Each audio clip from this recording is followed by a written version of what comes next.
There was a big rap battle going on this summer. Yes. Kendrick Lamar. Yes. And Drake. Yes.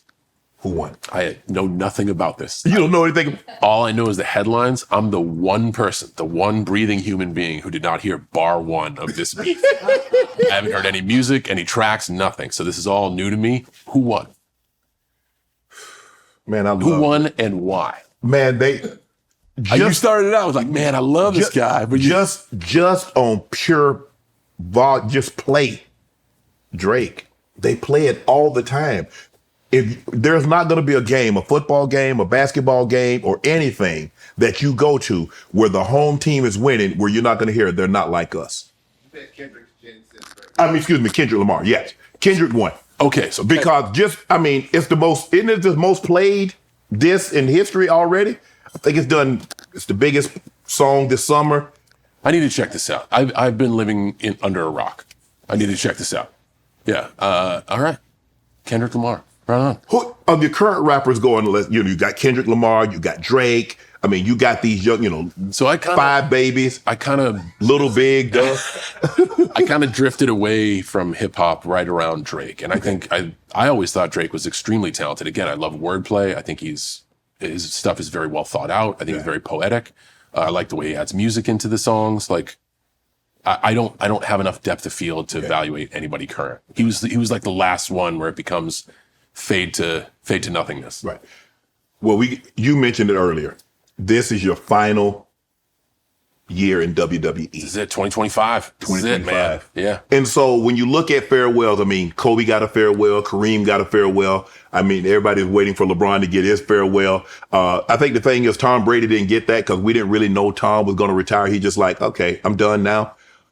What do you hope? What do you want your farewell? What do you want the lasting memories of your last year in the WWE? What do you want that to be? That's a great question. Personally, I would like to just want it to be worth it. And I don't mean that I won't get value from it. I'll enjoy every second. I just want to justify it. Like I hope it is good for WWE business. I hope it continues to build the future of the brand and company.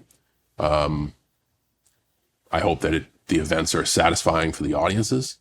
From an audience perspective, I hope everyone can come to these events and either relive memories they might have had over the past 23 years or make new memories, because there's a whole new generation of superstars out there. So if a young kid who is all he's seen in programming is maybe Roman Reigns and Cody Rhodes, if his dad brings him in and be like, hey, son, 10 years ago, this was the guy. Right. And look at him. Like, he can still go. Like, this is my guy. And the son's like, no, this is my guy.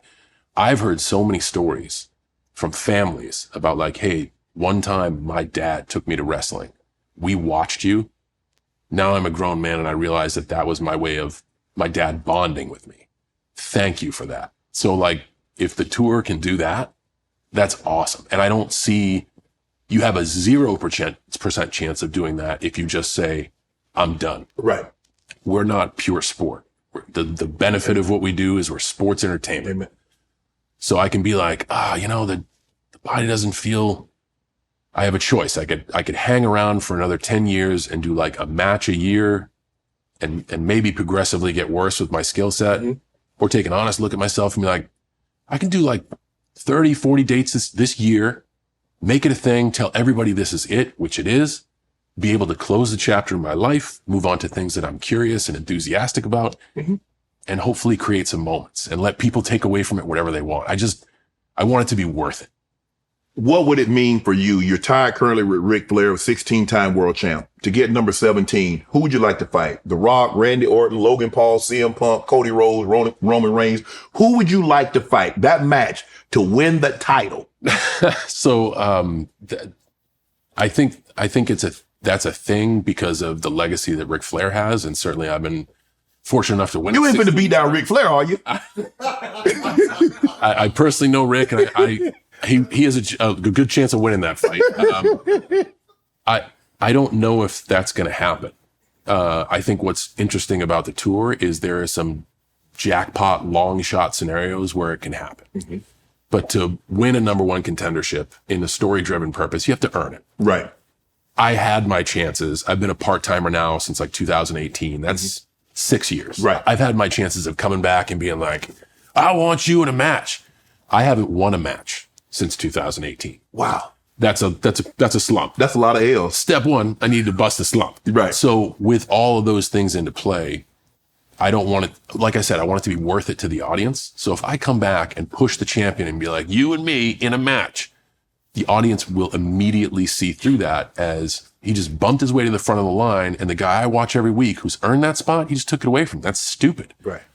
If I win the Royal Rumble, I get an automatic chance. There have been stakes put on the Elimination Chamber. If I win that, I might get an automatic chance at a championship. The Money in the Bank suitcase is a suitcase for a championship match anytime, anywhere.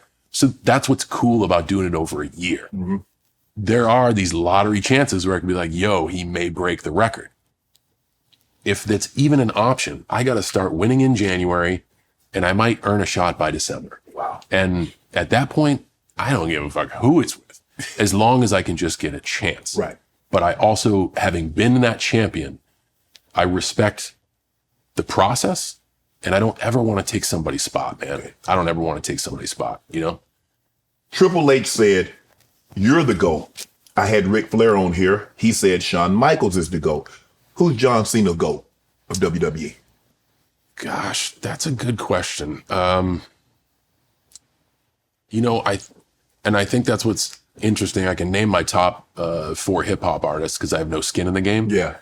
This is a tough one to answer because I have so much professional respect for so many names. Mm-hmm. Like, I have so much respect for Rick, like an ungodly amount of respect for Rick. And if you're my age or close to my age, he's it. And then if you're my age and you, 1, are able to compete with him and perform with him, and 2, when you're around Rick and you listen to what those matches were, his travel schedule, the sacrifices he made, the investment he had, his passion, that's like, whoa, man, you are fucking all about this. Mm-hmm. But as I'm also enamored by the business side. Yes. And I don't think there's a better breathing example of what's the best the business has ever been than Roman Reigns. Okay. And it's amazing that I'm saying a still active talent with years in front of him is the greatest of all time. Wow. But he's been in it since 2012. I had to work my way up. I started on the bench and then got onto the Saturday program and then just lost every match. He came in with the Shield in a really high level spot and never wavered. Even when the fans didn't like him, he was still in a main event spot. He's been in a main event lens for over a decade now, and he's brought through his clock, and you could say whatever force has helped it.